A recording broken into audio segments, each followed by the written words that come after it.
Você já parou para se perguntar por que a inflação é tanto um sinal de crescimento econômico, quanto também uma preocupação, e tudo isso ao mesmo tempo? Bom, então se você mora no Brasil, é quase que certo que você já ouviu a palavra inflação em algum lugar ou sempre tem alguém mencionando, conversando a respeito disso. Porque nós brasileiros estamos acostumados com esse termo, pois aqui no nosso país a gente lida o tempo todo com esse problema há muitos e muitos anos. Mas afinal, por que a inflação é tão famosa?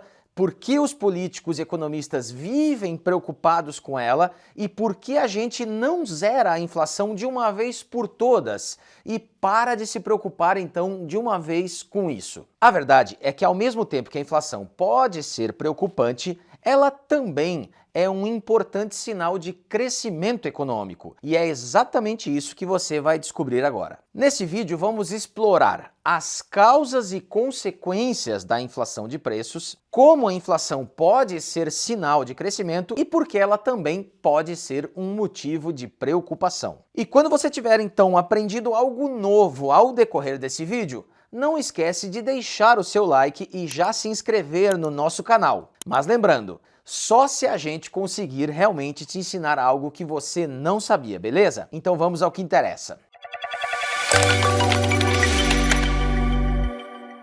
Para entender por que a inflação pode ser tanto um sinal positivo quanto um sinal negativo, primeiro precisamos entender o que é a inflação. Bom, a inflação nada mais é do que o aumento generalizado e contínuo dos preços de bens e serviços em uma economia. Isso significa que, com o tempo, o seu dinheiro perde valor e você pode comprar menos coisas com a mesma quantia de dinheiro que costumava comprar antes. Aqui no Brasil, a inflação é medida de algumas formas. Eu vou me concentrar aqui nos dois que têm mais impacto direto na nossa vida. O primeiro deles é o IPCA, que é utilizado pelo Banco Central como referência para as metas de inflação. E por isso, leva em consideração um público que ganha entre 1 e 40 salários mínimos, enquanto o INPC é mais focado nas variações de preços para famílias com renda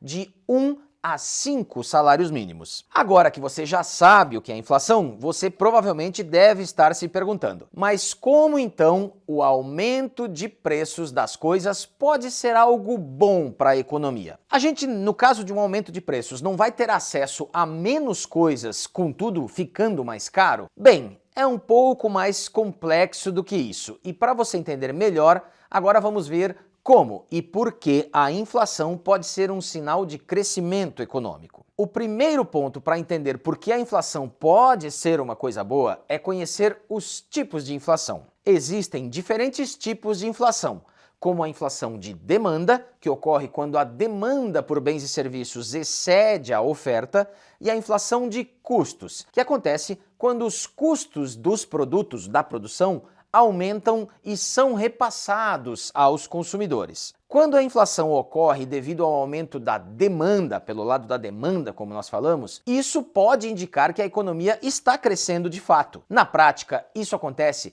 porque as pessoas têm mais dinheiro para gastar e impulsionar o consumo e também, claro, a produção. Um nível moderado, controlado de inflação, geralmente em torno de 2% ao ano, é considerado saudável e por vezes até desejável pelos economistas e analistas, pois sugere uma economia em crescimento, em expansão. Além disso, um pouco de inflação pode estimular os investimentos. Quando os preços estão subindo, em geral, as empresas podem ver oportunidades de lucro e, portanto, investem mais em suas fábricas, em suas operações, criando empregos e incentivando o crescimento da economia como um todo. Por exemplo, durante o período pós-Segunda Guerra Mundial, muitas economias ocidentais experimentaram um crescimento econômico rápido, que veio acompanhado por taxas de inflação moderadas. Esse período, conhecido como os 30 anos gloriosos, foi uma época de aumento significativo nos padrões de vida e na infraestrutura dos países, devido a investimentos robustos e políticas econômicas favoráveis e expansionistas. Outro exemplo é a China nas últimas décadas. O país asiático experimentou um crescimento econômico acelerado, muito acompanhado por uma inflação também moderada, impulsionada pelo aumento da demanda interna e pelos investimentos maciços em infraestrutura e desenvolvimento industrial que ocorreram por lá. Essa inflação foi um sinal de que o mercado interno estava em expansão e que havia um forte desenvolvimento econômico associado a isso. Mas assim como tudo na vida, a inflação também tem dois lados. E quando ela fica fora de controle, o estrago pode ser enorme, inclusive ao ponto de quebrar um país. Acontece da seguinte forma: um país começa a emitir mais dinheiro e diminuir os juros, criando uma política expansionista. Isso incentiva as pessoas a gastarem cada vez mais, consumirem mais produtos e serviços. Com dinheiro sobrando, a demanda por produtos e serviços obviamente aumenta, e é aí que a coisa começa a ficar bem perigosa. Isso porque, com a demanda em alta, o tempo e os produtos dos empresários e prestadores de serviços começa a ficar mais escasso, o que faz eles subir os preços para compensar esse trabalho adicional. Então agora, aquela pessoa que tem um salário fixo, por exemplo, vai conseguir comprar menos com a mesma quantidade de dinheiro. Quando a inflação é alta e instável, fora do controle, ela cria muitas incertezas econômicas.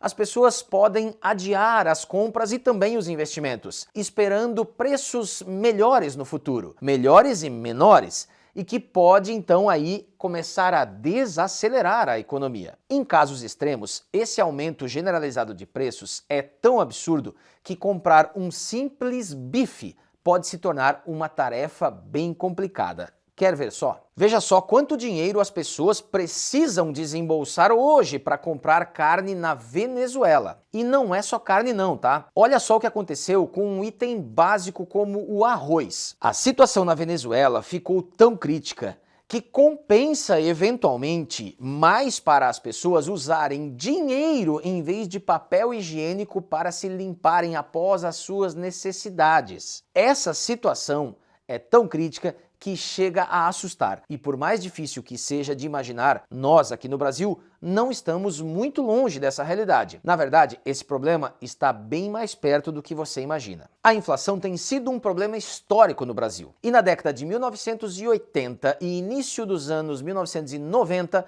o Brasil enfrentou uma inflação galopante, que chegou a ultrapassar os 2.000% ao ano. E para combater essa crise da hiperinflação, o governo brasileiro implementou uma série de medidas e planos econômicos, muitos dos quais falharam. Um dos mais notórios foi o Plano Collor, em 1990, que incluiu o sequestro de parte dos depósitos em poupança dos brasileiros. E essa medida, embora tenha sido extremamente impopular e tenha causado grande tumulto e correria aos bancos, ela ainda não conseguiu controlar a inflação de forma sustentável. E foi apenas em 1994, com a implementação do Plano Real, que o Brasil conseguiu estabilizar a economia. O Plano Real introduziu uma nova moeda, o real, que está aí até hoje, e implementou uma série de reformas fiscais e monetárias. A inflação foi drasticamente reduzida e a economia brasileira começou a se recuperar desde então. O sucesso do Plano Real foi, na verdade, uma combinação de políticas cambiais, controle de gastos públicos e reformas estruturais que restauraram a confiança na economia brasileira e estabilizaram os preços. A inflação é uma questão complexa, como vocês viram. Enquanto uma inflação moderada e controlada pode ser um sinal positivo de crescimento e pujança econômica, a inflação descontrolada pode levar a graves crises econômicas e, claro, sociais. A história nos mostra que a gestão da inflação é crucial para a estabilidade econômica e o bem-estar da população. A inflação é esse sinal positivo e de crescimento porque indica que há aumento da demanda e de investimentos na economia, impulsionando a geração de empregos e a produção. No entanto, é também uma fonte de preocupação constante, porque se ficar muito alta ou descontrolada, reduz o poder de compra das famílias, cria incertezas e pode levar a crises econômicas graves, como vimos acontecer na Argentina e na Venezuela. Espero que esse vídeo tenha agregado na sua visão de mundo e se isso aconteceu, não esquece de deixar o seu like e se inscrever no canal. Até uma próxima!